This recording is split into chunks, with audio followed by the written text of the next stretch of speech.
Hello दोस्तों, cute मीवान Barbies में आप सभी का स्वागत है। जैसे कि आप जानते हैं कि ये है राधा का घर। चलिए देखते हैं कि आगे की कहानी में क्या होता है। तो आप लोग बने रहिए हमारे साथ। अरे राधा बेटी उठ जाओ, सुबह हो गई है, सूरज सिर पे चढ़ाया है। उठ जाओ मेरी प्यारी गुड़िया। कितना सो रही है ये? संडे का दिन है तो लगता है आज जगेगी ही नहीं। अरे मम्मा मुझे छूने दो ना, बहुत जम से नींद आ रही। वैसे भी आज संडे है, मम्मा छोने नहीं देती। चलो मैं सो जाती हूँ थोड़ी देर और। अरे राधा क्या थोड़ी देर और सो जाती हो? अभी सीमा आंटी और बाकी आंटी अभी आती होंगी। आज हमें धान कूटना है, तुम्हें बताया तो था। उठ जाओ, शाम को कौन संभालेगा? जल्दी उठ जाओ तुम। अरे क्या बोल रही हैं आप? शाम भी आने वाला है क्या? ठीक है मम्मा मैं उठती हूँ, जल्दी जल्दी से उठ जाओ। श्याम के आने की बात सुनते ही राधा बिस्तर से उठ के खड़ी हो जाती है और अपनी मम्मा से जाके बोलती मैं अभी फ्रेश होके आती हूँ। अभी तो शाम आता ही होगा। चलो आज मैं शाम के साथ बहुत खेलूंगी। एक संडे का ही तो दिन है जिसमें मैं शाम के साथ खेलती हूँ। ये राधा बिना शाम को कितना प्यार करती है, मेरी प्यारी गुड़िया। अरे मम्मा मैं तो आ भी गई हूँ, ब्लश भी कर लिया है और फ्लैश भी हो गई हूँ। शाम तो अभी तक नहीं आया है। आप क्या बोल रही थी शाम आने वाला है? कितना टाइम लगाएगा ये शाम का बच्चा? अरे हाँ राधा बेटी, मैं भी यही सोच रही हूँ। अभी तक सीमा नहीं आई है। बाकी मंडली से तो कोई उम्मीद नहीं, पर सीमा को तो टाइम पर आ जाना चाहिए था। चलो आज आने दो सीमा को, अभी बताती हूँ मैं। हाँ मम्मा बहुत दांत लगाना अब सीमा आंटी की तो। और यहाँ सीमा भी चंदा की घर की ओर आने लगती है। चलो श्याम आज तो लगता है दीदी बहुत ही नाराज होंगी, बहुत टाइम लग गया है हमें। हाँ श्याम को बिस्तर पर लेटा देती है। अरे वाह सीमा, तुम तो बहुत जल्दी आ गई। इतनी जल्दी तो नहीं बुलाया था मैंने। अभी तो और टाइम लगा के आ सकती थी तुम। अभी तो बहुत टाइम पड़ा हुआ है, सारा दिन ही पड़ा हुआ है। इतने जल्दी क्यों आ गई तुम? अरे चंदा दीदी मुझे पता है कि आप नाराज है मुझसे, मुझे माफ कर दीजिए। पर आज शाम को क्या बताऊं मैं, आज शाम बार बार छीछी जा रहा था। मैं तो उसकी छीछी से ही परेशान हो गई।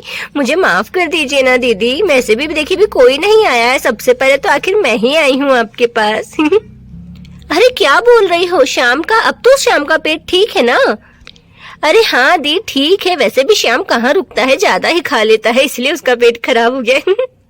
अरे पर दीदी आपने आज एक चीज देखा? देखी शाम के पापा मेरे लिए नई साड़ी लाए हैं और मैं कैसी लग रही हूँ आपने अभी तक नहीं बताया है मुझे। अरे वाह क्या कह रही हो? शाम के पापा और तुम्हारे लिए साड़ी? चलो देखूं तो तुम्हें। बहुत ही प्यारी साड़ी लग रही है वैसे ये तो। अरे वाह सीमा, ये तो कितनी प्यारी साड़ी लग रही है। और इसमें तो तुम पूरी हीरोइन ही लग रही हो, कहीं तुम्हें किसी की नजर न लग जाए। मेरी प्यारी सहेली तुम बहुत अच्छी लग रही हो।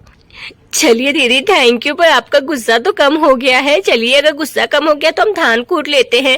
कब तक हम सबका इंतजार करेंगे? चलिए हम जल्दी जल्दी धान ही कूट लेते हैं दोनों मिलके। और यहाँ पर सीमा और चंदा दोनों ही धान कूटने के लिए तैयार हो जाती हैं।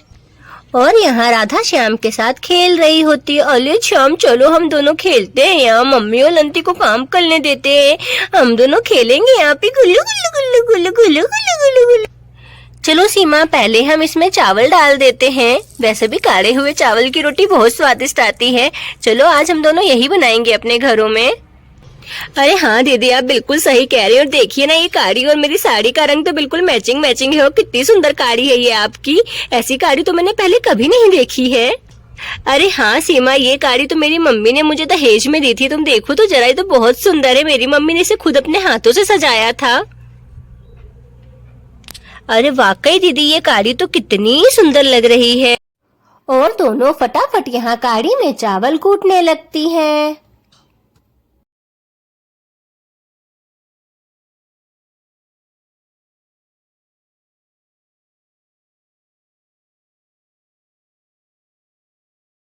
तो दीदी आखिरकार चावल तो कूट गया है। चलिए हम बैठते हैं, दोनों बहुत ही थक गए हैं चावल कूटते कूटते। अरे हाँ सीमा धन्यवाद तुम्हारा कि तुम टाइम पे आ गई। और देखो तो जरा बाकी मंडली का तो अभी तक कोई नामो निशान ही नहीं है। चलो हम दोनों ने तो वैसे अपना काम कर ही लिया है। अब आने तो सबको मैं अभी बताती हूँ। यहाँ रूपा, चमेली और सोनम तीनों ही चंदा के घर जा रही हैं। पर आगे की कहानी देखने के लिए आप लोग इसका सेकंड पार्ट देखना ना भूलें, क्योंकि इसके आगे भूत की भी कहानी है। उसको देखना बिल्कुल ना भूलें और सब्सक्राइब भी जरूर कर लें और वीडियो को लाइक करना बिल्कुल भी ना भूलें। Thank you for